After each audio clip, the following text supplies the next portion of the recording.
नमस्कार मंडळी, श्री स्वामी समर्थ. स्वागत आहे तुम्हा सर्वांचं आपल्या स्वामी कृपादृष्टी या यूट्यूब चॅनलमध्ये.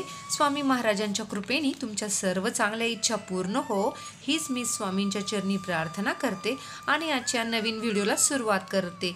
तत्पूर्वी तुम्ही जर चॅनलवर नवीन असाल तर चॅनलला सबस्क्राईब नक्की करा. त्याचबरोबर शेजारचे बेल आयकॉनचे बटनही प्रेस करा, जेणेकरून मी जेव्हा नवीन व्हिडिओ अपलोड करेन त्याचे नोटिफिकेशन तुम्हाला मिळेल, म्हणजे तुमचा एकही व्हिडिओ मिस होणार नाही. तर पहा, आज आहे मार्गशीर्ष महिन्यातील दुसरा गुरुवार. बोलता बोलता दुसरा गुरुवार पण आला. आपण सगळ्यांनी गुरुचरित्राचं पारायणाला बसले आहात. कोणी सामूहिक बसले आहे किंवा कोणी घरात बसले आहे. आता आज तुम्हाला अतिशय महत्त्वाची सेवा करायची आहे. प्रत्येक मार्गशीर्ष महिन्याच्या गुरुवारी लक्ष्मी प्राप्तीसाठी विशेष अशा सेवा मी तुम्हाला सांगत असते. त्याचा तुम्हाला अनुभव आल्याशिवाय राहणार नाही. तुम्हाला काय करायचे आहे तर बघा, माता लक्ष्मीला आकर्षित करणाऱ्या आपल्या कुलदेवीला पण आणि माता लक्ष्मीला पण आकर्षित करणाऱ्या किंवा त्यांना प्रिय असणाऱ्या वस्तूंपैकी एक वस्तू आहे लवंग. लवंगाचा उपाय तुम्हाला करायचा आहे. आता सगळ्यात महत्त्वाचं, हा जो उपाय करून किंवा ही जी सेवा करून तुम्हाला खूप काही धनदौलत मिळणार आहे असं मी तुम्हाला सांगणार नाही, पण हो, महालक्ष्मीची कृपा तुमच्यावर राहील एवढी मी तुम्हाला शाश्वती देते. त्यातल्या त्यात संपत्ती म्हणजे फक्त पैसा नाही, घरात सुखशांती नांदेल, घरात समाधान नांदेल, घरात गोकुळासारखं होईल. ते खूप महत्त्वाचं असतं. पैसा माणूस कमवत असतो, पण त्याचबरोबर सुख कमवणं सुद्धा तितकंच महत्त्वाचं आणि भाग्याचं असतं. तर बघा, तुम्हाला काय करायचं आहे लक्षात घ्या. कुठे तुटलेली किंवा कुठे चीर पडलेली तुम्हाला फुलासकट लवंग घ्यायची आहे. फुलं म्हणजे काय, ज्या लवंगांमध्ये छोटे छोटे बॉलसारखे असते बघा, त्याला लवंगाचे फूल म्हणतात. संपूर्ण अख्खी आपल्याला लवंग घ्यायची आहे. अशा किती लवंगा घ्यायच्या आहे तर 11 लवंगा घ्यायच्या आहेत. 11 लवंगा व्यवस्थित निवडून स्वच्छ करून घ्यायच्या आहे. प्रत्येकाच्या घरामध्ये लवंगा असतात मसाल्याच्या पदार्थांमध्ये, आणि ती रोज लागणारी गोष्ट आहे. ती आपल्या घरात असते. ज्यांच्याकडे नसेल त्यांनी बाजारातून विकत घेऊन या. ह्या लवंगा घेतल्यानंतर 11 लवंगा तुम्हाला घ्यायच्या आहे. स्वच्छ व्यवस्थित करून घ्या.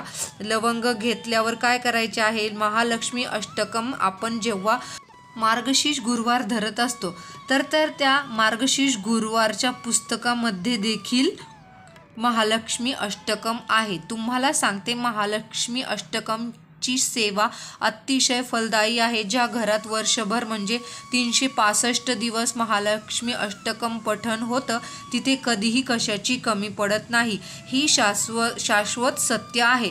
रोज 11 वेळा तुम्ही ही सेवा करा. शक्य असेल त्यांनी करावं. ज्यांना नाही होत त्यांनी नाही केलं तरी चालेल. मार्गशीर्ष महिन्याच्या गुरुवारी आवर्जून ही सेवा करावी. आणि नित्य सेवेमध्ये खरंच ते तुम्ही ॲड करावं तर तुम्हाला खूप सुंदर फायदा होईल. म्हणजेच काय, जेव्हा तुम्ही नित्यसेवा करत असता तेव्हा तुम्हाला महालक्ष्मी अष्टकम पठण करायचे आहे. आता तुम्हाला सांगते, तर त्या अख्ख्या लवंगा एका डिशमध्ये घ्या. आता त्या 11 लवंगांपैकी एक लवंग हातात घ्यायची.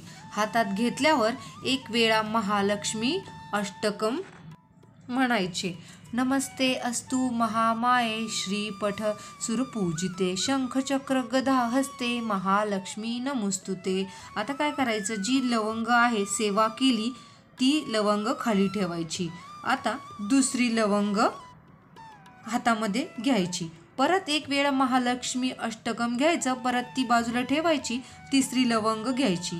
असं करत करत तुम्ही 11 लवंगा घ्यायच्या आणि महालक्ष्मी अष्टकम म्हणून त्या बाजूला ठेवायच्या. तर पहा, असं तुम्हाला 11 वेळेस महालक्ष्मी अष्टकमचं पठण करायचं आहे. तुम्हाला समजलंच असेल, एक लवंग हातात घ्यायची. आपण महालक्ष्मी अष्टकमचं पठण करत असतो म्हणजे आपण 11 वेळा महालक्ष्मी अष्टकमचं पठण करून होईल. ते झाल्यावर त्या लवंगा काय करायच्या, खूप मोठा प्रश्न आहे. तर या लवंगांचं काय करायचं, तुम्हाला शक्य असेल तर त्या लवंगांचा एक बंच करा, म्हणजे त्यांची एक पोटली बांधा.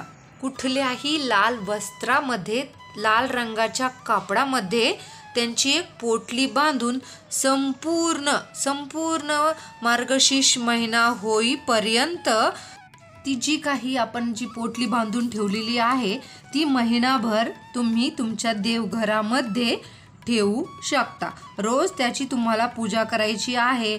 फक्त धूप दीप ओवाळून आणि महालक्ष्मी अष्टकम एकदा पठण करायचा प्रयत्न करायचा, नाही तर त्यांना देवघरात ठेवायचं शक्य नाही, त्यांनी त्यांच्या तिजोरीमध्ये ठेवायची आहे। तुमची इच्छा ही पूर्ण होऊ शकते। या दोन्हींपैकी तुम्हाला पाहिजे ते तुम्ही करू शकता। तुम्हाला जे शक्य आहे ते तुम्ही करू शकता। तिजोरीत ठेवली तरी काही हरकत नाही, तुम्ही तिजोरीमध्ये त्याला धूपदीप ओवाळू शकता। मार्गशीर्ष महिना जेव्हा संपेल, अर्थात शेवटचा गुरुवार जेव्हा संपेल, अमावस्या ही येईल, तुम्ही काय करायचे आहे, अमावस्यानंतर त्या लवंगा काढायच्या आहे आणि त्या तुम्ही स्वतः तुम्हाला त्या खायच्या आहे। कुणी खाऊ नाही तर नाही खाऊ, घरातील जी कुलस्त्री आहे तिने रोज एक लवंग तोंडात टाकून चगळायची आहे। जर आता तुम्हाला वाटेल ह्या लवंगा आम्ही काड्यात टाकायच्या का, मसाल्याच्या भाजीत टाकायच्या का, तर नाही, तर त्या तुम्ही रोज एक लवंग चगळायची आहे। म्हणजे तुम्हाला ती चगळून म्हणजे चावून खायची आहे। तर त्याचा तो चोथा आहे तो सुद्धा तुम्ही गिळून घेतला तरी चालेल। अर्थात हे शरीरासाठी सुद्धा खूप चांगलं आहे, हेल्दी आहे। सध्या वातावरण खूप थंड आहे, तर रोज एक लवंग तुम्ही आरामात खाऊ शकता।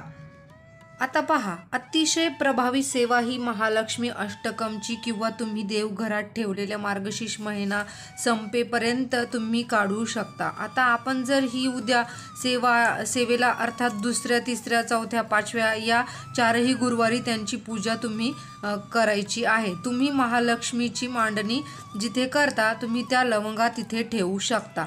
तुम्ही तिथे सुद्धा त्या लवंगांची पूजा करू शकता। तुम्हाला त्यांचा अनुभव आल्याशिवाय राहणार नाही।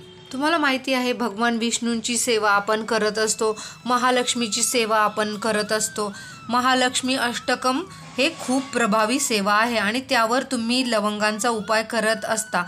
घरात दरिद्रता, नकारात्मकता आणि तुम्हाला सांगू का, घरामध्ये जर कोणी असं असेल की त्याला कशाचं व्यसन आहे किंवा तो हट्टी आहे, त्याला कष्ट करण्याची हिंमत राहिली नाही, ज्याला काहीच करू वाटत नाही, ज्याला फक्त आता आयतं लागतं। बऱ्याचदा असं होतं की घरच्यांनी खूप चान्स दिलेला असतो पण मुलं ऐकत नाही। अशा वेळेस तुम्ही गुपचूप ह्या लवंगा त्यांना देऊ शकता, ठेचून त्यांच्या भाजीमध्ये काहीतरी ऑप्शन आहे, फक्त भाजीमध्ये तुम्ही टाका। याचा अर्थ काय की आपण भाजी खातो ना, त्याच्यामध्ये पटकन त्याला टाकून किंवा त्याला गोड बोलून सांगा की बाबा आता थंडी सुरू झालेली आहे, तर ती एक लवंग रोज एक खात जा, म्हणजे थंडीचा जाच होणार नाही। असं ज्यांना माहिती की कोणी आमच्या घरात खाणारच नाही, तुम्ही स्वतः खा, स्वतः तुम्ही सुंदर महालक्ष्मी अष्टकमची सेवा केलेली असते, तर ह्या उपायाची आणि ह्या सेवेची तुम्ही जी प्रचिती आहे तुम्ही स्वतः घ्या आणि हा उपाय आवर्जून करा। तुम्हाला अनुभव आल्याशिवाय राहणार नाही। तर तुम्हाला आजचा हा व्हिडिओ आवडला असेल तर व्हिडिओला एक लाईक अवश्य करा आणि अशीच नवनवीन माहिती ऐकण्यासाठी आपल्या चॅनलला सबस्क्राईब करा। श्री स्वामी समर्थ। जय जय स्वामी समर्थ।